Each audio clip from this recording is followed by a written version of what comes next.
Bu teplisida hammasi enagullar. Dehqonchasiga enagul deyiladi. Yilda kesib olaveradi, tagi do'ngaga qolaveradi.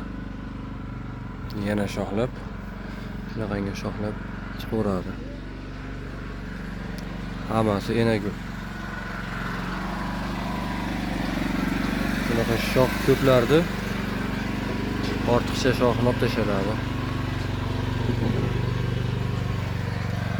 Bu teplisa ustozimizniki, Andijonlik ustozimizniki. Bugun ko'rgan edik.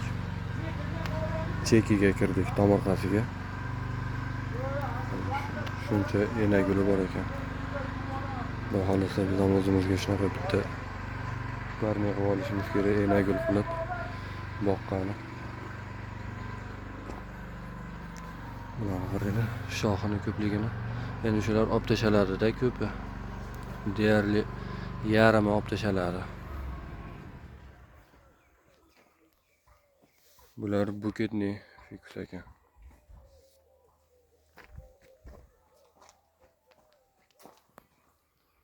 Shoxini qaranglar.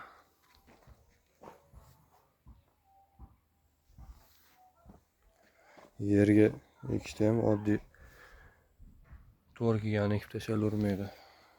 Galovkasi egilgan bo'lishi kerak.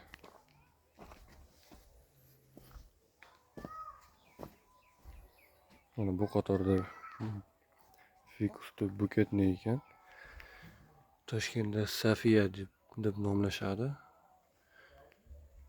Odatda buketniy fikus deb ataladi. Mana qaranglar, shoxini ko'pligini. Agarda tuvayda bo'lib turib shunaqa shoxlar bersa bormi? 10 ta gulni o'rnini bosadi bu.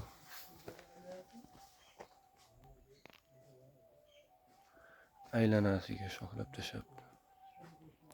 Buni qaranglar. Ko'rganda bay deydi ya.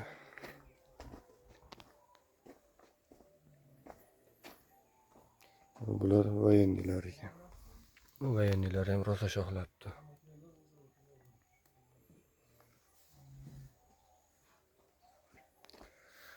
Buketniy.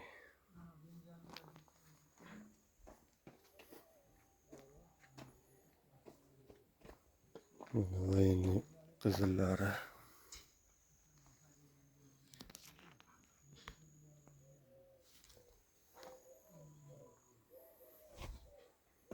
Bu qator miramirnilar ekan. Bular yangi ekilgan ekan, halicha katta bo'lib ketmagan ekan. Lekin mittichani qaranglar. Shoxini ko'pligini qaranglar.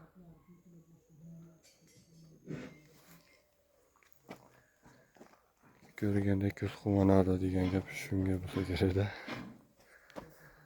Miramirniydi qizili.